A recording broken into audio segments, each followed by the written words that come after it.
अच्छा, ज्यादातर लोगों के जो क्वेश्चन है वो ये है कि जब यूएसए इस संधि का मेंबर नहीं है, यूएसए इस संधि का मेंबर नहीं है और वो भारत वाले क्षेत्र के पास आ गया तो अब भारत क्या करे, यही था ना। जिसकी लाठी उसकी भैंस, ये तो कहावत शुरू से चली आ रही है, तो उसकी तो लाठी है, जिस भैंस को अपना बनाना चाहिए वो उसकी है। इसलिए इन राष्ट्रों के खिलाफ कुछ नहीं हो सकता। आप इन चीजों के लिए जो अपन नाम ले रहे हैं ना, संयुक्त राष्ट्र संघ, वो तो केवल नाम मात्र की संस्था है, नाम मात्र की संस्था बची है। वो किसी के अंदर इसका गठन क्यों किया गया संयुक्त राष्ट्र संघ का? देशों के बीच में शांति व्यवस्था बनी रहे, देशों के किसी के हित का अहित नहीं होने दे। मेन इसके कारण ये थे, रशिया ने यूक्रेन पर आक्रमण किया, कुछ हुआ क्या? संयुक्त राष्ट्र संघ वही है, सारी चीजें वही है, कुछ हुआ तो नहीं। इजराइल उस वाले फिलिस्तीन पर आक्रमण कर रहा, कुछ हुआ क्या?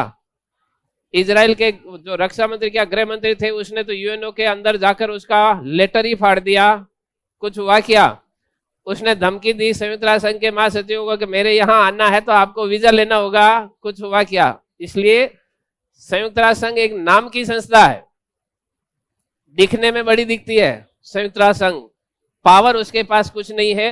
जो शक्तिशाली राष्ट्र है वो अपने हिसाब से इसको मैनिपुलेट करते हैं। इसलिए ऐसा नहीं है कि संयुक्त राष्ट्र संघ का मेंबर नहीं है, अनक्लोज ट्रीटी का यूएसए और भारत के पास आ गया तो संयुक्त राष्ट्र संघ कुछ कर लेगा, कुछ नहीं कर सकता है। जैसा उसकी इच्छा वैसा वो करता है।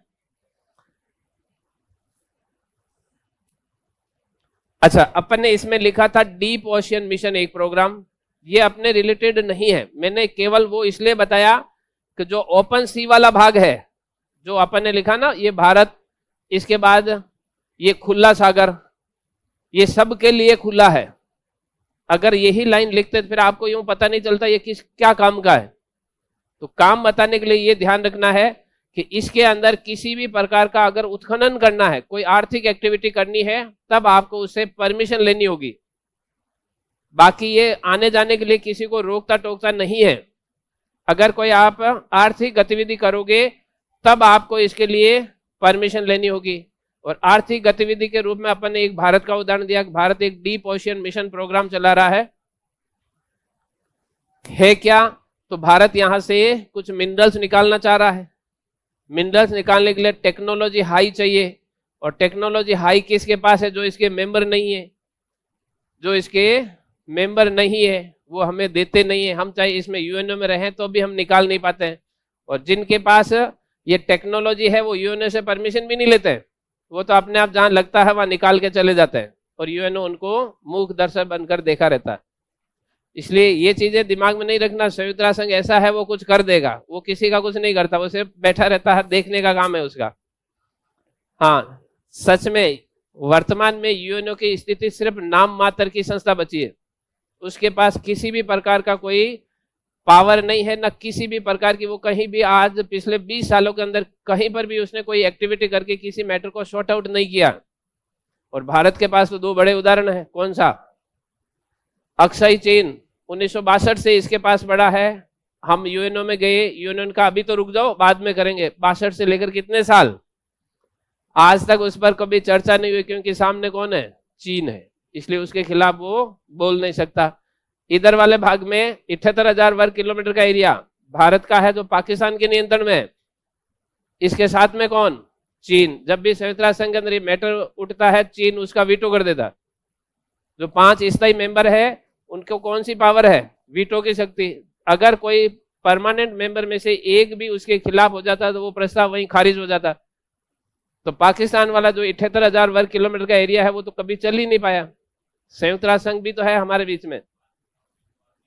हाँ, इसलिए संयुक्त राष्ट्र संघ सिर्फ नाम लिखने के लिए अच्छा है। इतनी बड़ी संधि, 157 देश मेंबर, काम सब कुछ भी नहीं। अब वापस आ जाओ अपने टॉपिक में। भारत के बाहर वाले भाग को अपन ने देखा, अब थोड़ा अंदर घुसते हैं। अभी तक हमने क्या देखा? भारत की बाहर वाली बाउंड्री कहां पर, स्थलीय भाग कौन कौन से, जलीय भाग, जलीय भाग में हम कहां तक जा सकते हैं। अब थोड़ा सा भारत को अंदर से देखते हैं, फिर अपना फर्स्ट यूनिट वाला भाग शुरू करते हैं। भारत के अंदर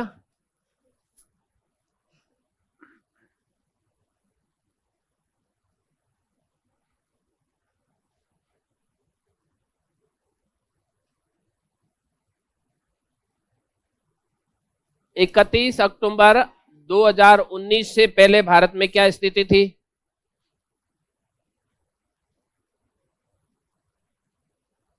इससे पहले, फिर 26 जनवरी 2020 इसके बीच में, और फिर इसके बाद में, यानी वर्तमान स्थिति। भारत की आंतरिक स्थिति के लिए क्या है? राज्य कैसे, केंद्र शासित प्रदेश कैसे है, किस किस प्रकार से, कौन छोटे बड़े, थोड़े सा जनरल इंट्रोडक्शन इसमें ध्यान रखो। 31 अक्टूबर 2019 से पहले भारत के अंदर कितने राज्य और कितने केंद्र शासित प्रदेश? 29 राज्य, 7 केंद्र शासित प्रदेश थे। हमने 31 अक्टूबर 2019 को एक राज्य को 2 केंद्र शासित प्रदेशों में बांट दिया।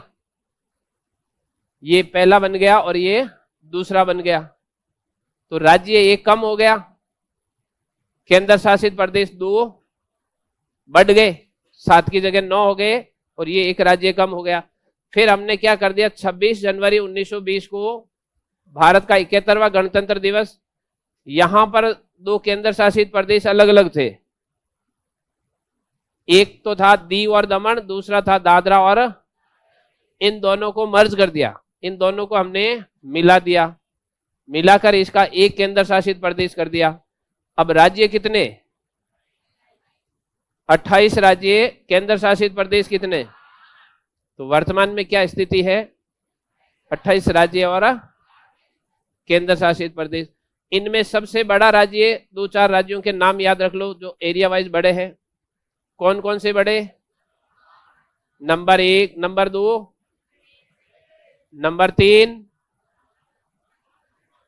नंबर 4, नंबर 5 पहले वो हुआ करता था, वो तो 2 भागों में डिवाइड हो गया। अब नंबर 5 हो गया गुजरात, नंबर 6 हो गया कर्नाटक। फर्स्ट, सेकंड, थर्ड तक इन राज्यों को एरिया वाइज ध्यान रखना है। सबसे बड़ा राजस्थान, दूसरा नंबर मध्य प्रदेश, तीसरा नंबर महाराष्ट्र, चौथा नंबर यूपी, 5वां नंबर गुजरात, और 6ठा नंबर कर्नाटक। राजस्थान कितना बड़ा? तो 3.42 लाख। मध्य प्रदेश कितना बड़ा? तो 3.08 लाख। महाराष्ट्र कितना बड़ा? तो 3.07 लाख। उत्तर प्रदेश कितना बड़ा? तो 2.42 लाख। गुजरात कितना बड़ा? तो 1.96 लाख। और कर्नाटक कितना? 1.91 लाख। ये भारत के बड़े राज्य हैं जो भारत के अंदर स्थित है। इस कुछ लाइनों को लिखो, इनमें ऊपर लिखना भारत की आंतरिक स्थिति,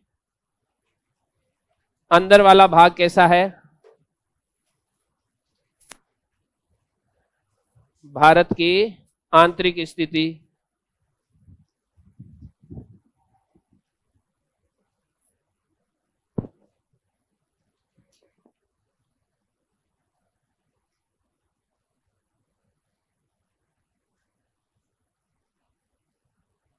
इसमें फर्स्ट लाइन लिखो, भारत की आंतरिक स्थिति। इसमें फर्स्ट लाइन,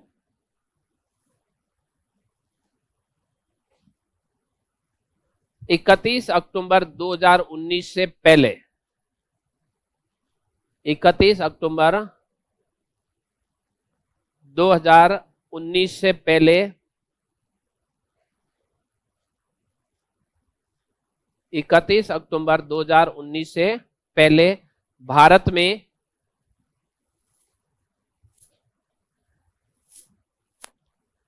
29 राज्य व 7 केंद्र शासित प्रदेश,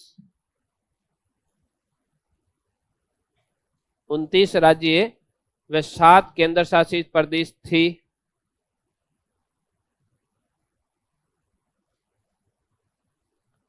इकतीस अक्टूबर 2019 से पहले भारत में 29 राज्य, 7 केंद्र शासित प्रदेश थे।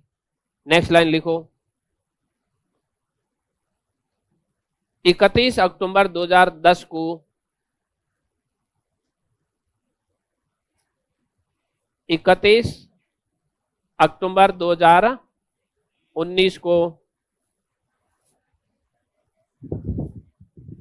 भारत के जम्मू कश्मीर राज्य का विभाजन कर 31 अक्टूबर 2019 को भारत के जम्मू कश्मीर राज्य का विभाजन कर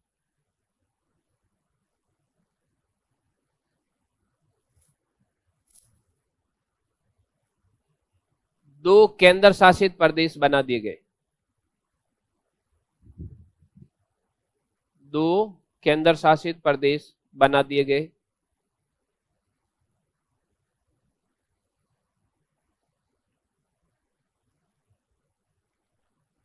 दो केंद्र शासित प्रदेश बना दिए गए। तब भारत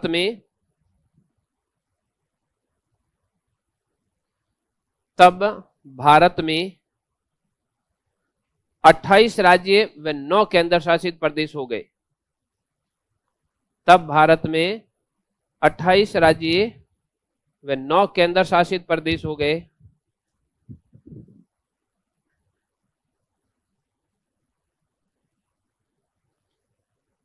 तब भारत में 28 राज्य व 9 केंद्र शासित प्रदेश हो गए। फिर नेक्स्ट लाइन लिखो। 26 जनवरी 2020 को 26 जनवरी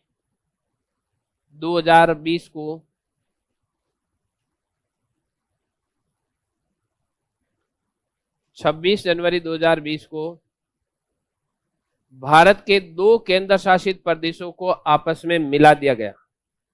भारत के दो केंद्र शासित प्रदेशों भारत के दो केंद्र शासित प्रदेशों भारत के दो केंद्र शासित प्रदेशों कौन से प्रदेश, तो ब्रैकेट में लिखना है दमन दीव और दादरा एवं नगर हवेली।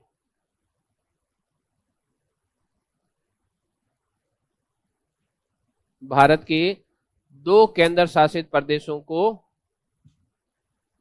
कौन से, तो ब्रैकेट में लिखना दमन दीव और दादरा एवं नगर हवेली। दो केंद्र शासित प्रदेशों को मिला दिया गया।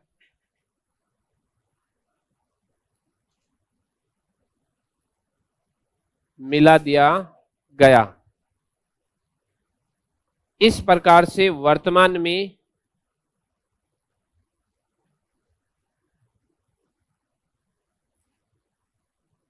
इस प्रकार से वर्तमान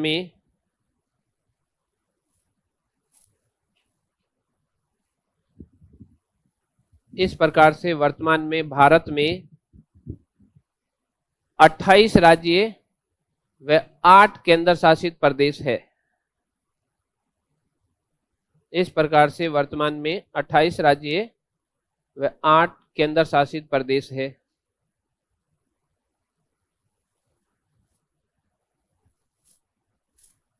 अट्ठाईस राज्य व 8 केंद्र शासित प्रदेश है। फिर नेक्स्ट लाइन लिखो। क्षेत्रफल में भारत के बड़े राज्य। क्षेत्रफल में भारत के बड़े राज्य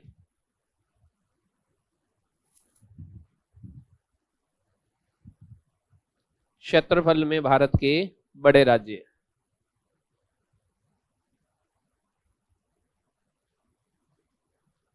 नीचे लिखो। नंबर 1 राजस्थान,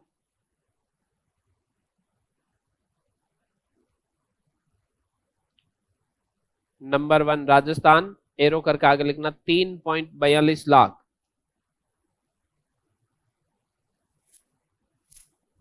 नंबर 1 राजस्थान, राजस्थान के आगे लिखना है 3.42 लाख।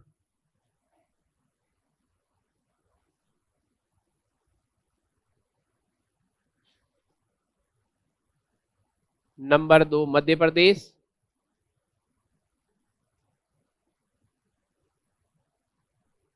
नंबर 2 मध्य प्रदेश 3.08।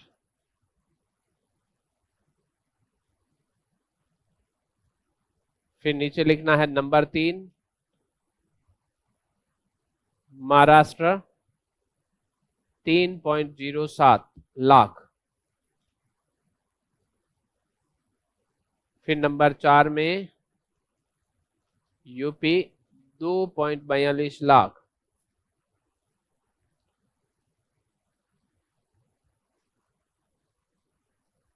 फिर नंबर 5 गुजरात 1.96 लाख।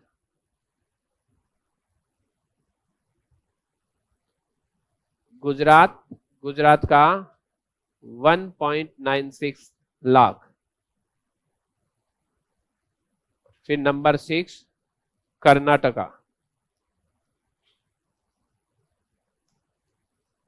1.91 लाख।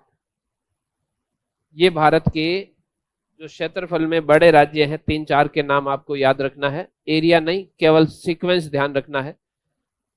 अब भारत के छोटे राज्य जो एरिया वाइज छोटे हैं वो कितने छोटे हैं? तो लिखो भारत के क्षेत्रफल में छोटे राज्य, क्षेत्रफल में छोटे राज्य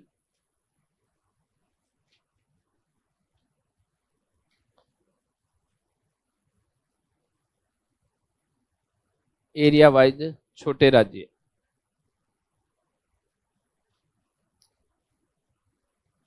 नंबर 1 गोवा,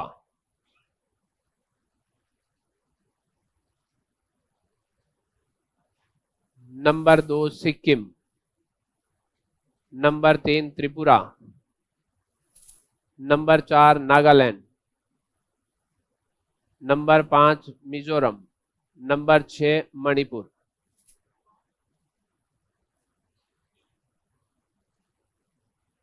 एरिया वाइज सबसे छोटा राज्य है वो गोवा है, 3702 वर्ग किलोमीटर का एरिया है इसके पास।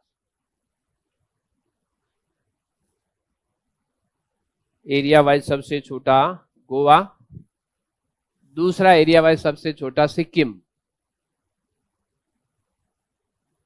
7096 वर्ग किलोमीटर। तीसरा छोटा त्रिपुरा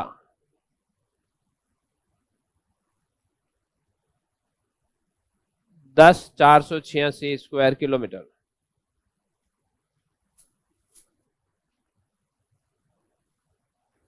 चौथा है नागालैंड, नागालैंड का एरिया है 16,579 स्क्वायर किलोमीटर। पांचवा है मिजोरम,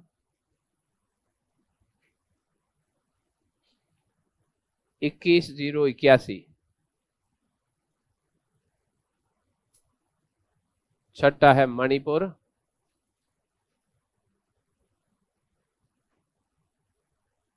23,621 स्क्वायर किलोमीटर।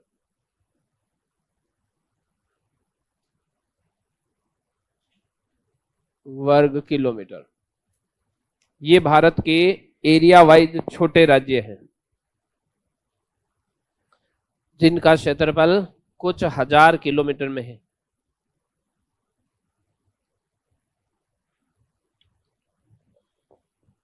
लोकेशन याद रखनी है मैप में।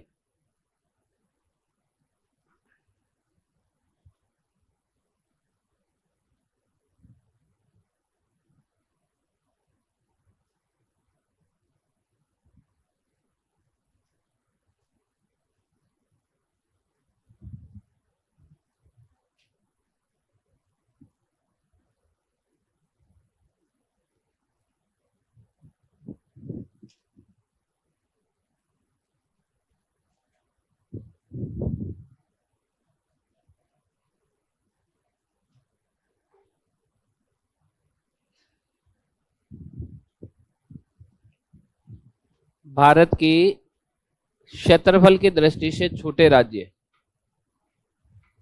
अधिकांश छोटे राज्य पूर्वोत्तर भारत में।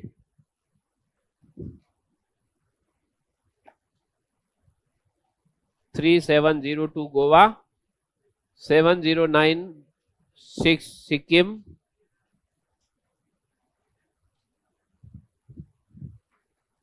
क्षेत्रफल में भारत के छोटे राज्य।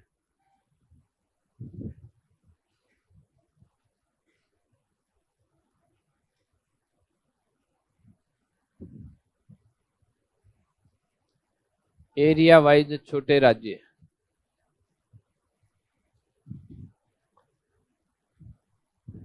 मैप में लिखा है, फिर साइड में इसको ऐसे फर्स्ट सेकंड थर्ड फोर्थ तक राज्यों के नाम लिख लो जो छोटे हैं।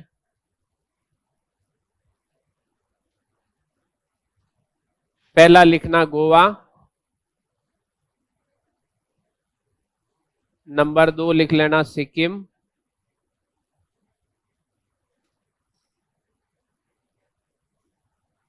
नंबर 3 लिख लेना त्रिपुरा,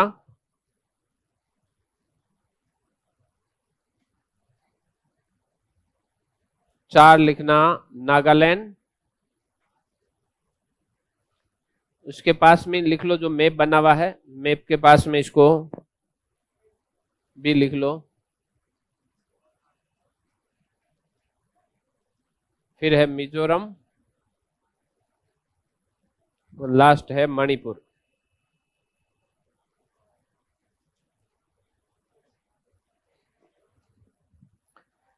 एरिया वाइज भारत के छोटे राज्य।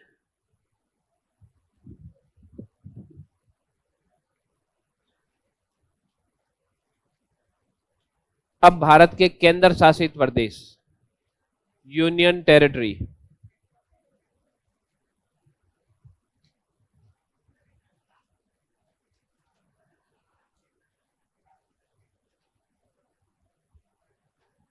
एरिया वाइज भारत के छोटे राज्य।